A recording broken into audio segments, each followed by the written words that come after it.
महाभारत के 5 गांव कुरुदेश की राजधानी थी, हस्तिनापुर। उत्तर प्रदेश के मेरठ का क्षेत्र उस काल में हस्तिनापुर कहलाता था। कुरुवंश के राजा हस्ति ने यह शहर बसाया था। यह स्थान चंद्रवंशी राजाओं की राजधानी थी। कहते हैं कि एक जल प्रलय के कारण जब इंद्रप्रस्थ डूब गया, तब राजा हस्ति ने यह नई राजधानी बनाई थी। महाभारत का युद्ध कई कारणों से हुआ था, जिसमें सबसे बड़ा कारण भूमि या राज्य बंटवारे को लेकर था। बहुत दिनों की कशमकश के बाद भी जब कोई हल नहीं निकला, तो फिर द्युत क्रीड़ा का आयोजन किया गया। द्युत क्रीड़ा में पांडव इंद्रप्रस्थ सहित सब कुछ हार गए। अपमान सहना पड़ा, द्रौपदी का चीरहरण हुआ और अंततः उनको 12 वर्ष का वनवास मिला। वनवास काल में कई राजाओं से मैत्री कर पांडवों ने अपनी शक्ति को बढ़ाया और कौरवों से युद्ध करने की ठानी।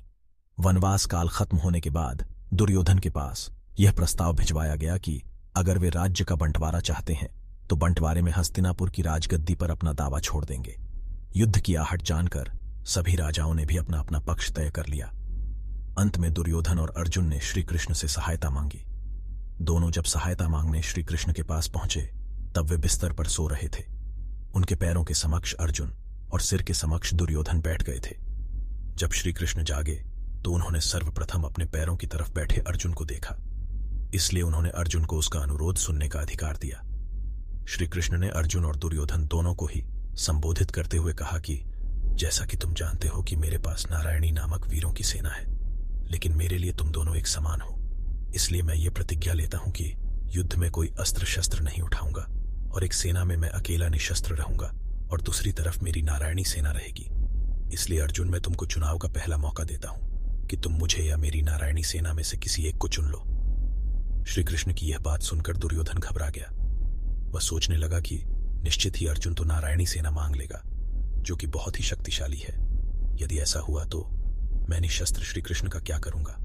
वह यह सोच ही रहा था कि अर्जुन ने बड़े विनम्रता से श्री कृष्ण से कहा कि आप चाहे कोई शस्त्र उठाए या ना उठाएं, आप चाहे लड़े ढें या ना लड़े ढें, लेकिन आपसे विनम्र विनती है कि मैं आपको ही अपनी सेना में चाहता हूं। यह सुनकर दुर्योधन मन ही मन खुश हो गया।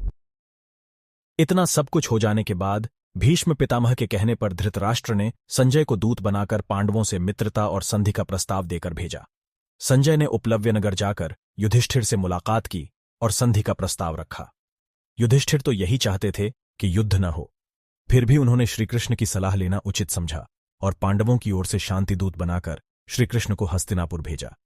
उसने संजय को यह कहकर भेजा कि यदि वो उनको केवल 5 गांव ही दे दे तो वे संतोष कर लेंगे और संधि कर लेंगे। राजदूत संजय के साथ श्रीकृष्ण हस्तिनापुर के लिए रवाना हो गए। वहां श्रीकृष्ण ने पांडवों के संधि प्रस्ताव की शर्त को रखा। दुर्योधन ने अपने पिता को संधि प्रस्ताव स्वीकार करने से रोकते हुए कहा कि पिताश्री, आप पांडवों की चाल समझे नहीं। वे हमारी विशाल सेना से डर गए हैं, इसलिए केवल 5 गांव मांग रहे हैं और अब हम युद्ध से पीछे नहीं हटेंगे। सभा में श्रीकृष्ण बोले, हे राजन, आप जानते हैं कि पांडव शांति प्रिय हैं, लेकिन इसका मतलब ये नहीं है कि वे युद्ध के लिए तैयार नहीं हैं। पांडव आपको पिता स्वरूप मानते हैं, इसलिए आप ही उचित फैसला लें। श्रीकृष्ण ने अपनी बात जारी रखते हुए दुर्योधन से कहा कि दुर्योधन, मैं तो केवल इतना चाहता हूं कि तुम पांडवों को आधा राज्य लौटकर उनसे संधि कर लो। अगर यह शर्त तुम मान लो तो पांडव तुम्हें युवराज के रूप में स्वीकार कर लेंगे। धृतराष्ट्र ने समझाया कि पुत्र, यदि केवल 5 गांव देने से युद्ध टलता है तो इससे बेहतर क्या हो सकता है। इसलिए अपनी हठ छोड़कर पांडवों से संधि कर लो ताकि यह विनाश टल जाए। दुर्योधन अब गुस्से में आकर बोला कि पिताश्री, मैं एक तिनके की भी भूमि उन पांडवों को नहीं दूंगा और अब फैसला केवल रणभूमि में ही होगा। धृतराष्ट्र के बाद भीष्म पितामह और गुरु द्रोण ने भी दुर्योधन को समझाया, लेकिन वो अपनी हठ पर अड्ढा रहा और उसने अपनी मां गांधारी की बात भी नहीं मानी। तब शांति दूत बने श्रीकृष्ण को झांत हो गया कि अब शांति स्थापना की संभावना लुप्त हो चुकी है और वो वापस उपलव्य नगर लौट आए। महाभारत के 5 गांव एक श्रीपत, सिही या इंद्रप्रस्थ, कहीं कहीं श्रीपत और कहीं कहीं इंद्रप्रस्थ का उल्लेख मिलता है। मौजूदा समय में दक्षिण दिल्ली के इस इलाके का वर्णन महाभारत में इंद्रप्रस्थ के रूप में है। पांडवों और कौरवों के बीच जब संबंध खराब हुए थे तो धृतराष्ट्र ने यमुना के किनारे खांडवप्रस्थ क्षेत्र को पांडवों को देकर अलग कर दिया था।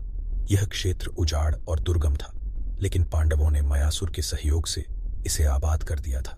इसी खांडव क्षेत्र को आबाद कर पांडवों ने मयासुर से यहाँ एक किला और उसमें महल बनवाया था। इस क्षेत्र का नाम उन्होंने इंद्रप्रस्थ रखा था।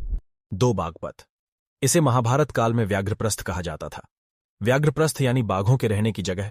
यहां सैकड़ों साल पहले से बाघ पाए जाते रहे हैं। यही जगह मुगल काल से बागपत के नाम से जाना जाने लगा। ये उत्तर प्रदेश का एक जिला है। बागपत ही वह जगह है जहां कौरवों ने लाक्षागृह बनवाकर उसमें पांडवों को जलाने की कोशिश की थी। 3 सोनीपत। सोनीपत को पहले स्वर्णप्रस्थ कहा जाता था, बाद में यह सोनप्रस्थ होकर सोनीपत हो गया। स्वर्णपत का मतलब सोने का शहर। 4 पानीपत। पानीपत को पांडुप्रस्थ कहा जाता था। भारतीय इतिहास में यह जगह बहुत महत्वपूर्ण है क्योंकि यहां 3 बड़ी लड़ाइयां लड़ी गईं।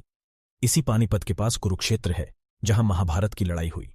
पानीपत राजधानी नई दिल्ली से 90 किलोमीटर उत्तर में है। इसे सिटी ऑफ वीवर यानी बुनकरों का शहर भी कहा जाता है। 5 तिलपत। तिलपत को पहले तिलप्रस्थ कहा जाता था। यह हरियाणा के फरीदाबाद जिले का एक कस्बा है। यह 5वां स्थान महाभारत के 5 गांव है जिसको दुर्योधन ने देने से मना कर दिया था, जिसके कारण महाभारत का युद्ध हुआ था। यह कहानी आपको कैसी लगी हमें कमेंट्स करें और चैनल को सब्सक्राइब करें। धन्यवाद।